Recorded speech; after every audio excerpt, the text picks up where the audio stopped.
একটি নিরাপদ বাংলাদেশ আমরা গড়ে তুলতে চাই। নিরাপদে ঘর থেকে বের হলে নিরাপদে ইনশাআল্লাহ ঘরে আবার ফিরে আসতে পারে। যে কোনো মূল্যে আমাদেরকে নিশ্চিত করতে হবে যাতে মানুষ নিরাপদ থাকতে পারে।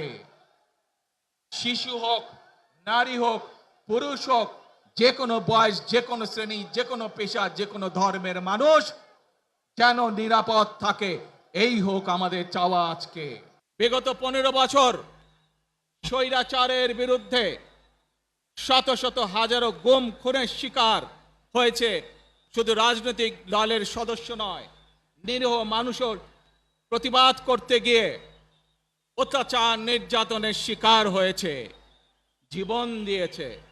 আবারও সকলকে যে কোনো মূল্যে দেশে শান্তি শৃঙ্খলা রক্ষার আহ্বান জানিয়ে যে কোনো বিশৃঙ্খলাকে পরিহার করে ধৈর্যের সাথে মোকাবেলা করার আহ্বান জানিয়ে আমার বক্তব্য শেষ করছি।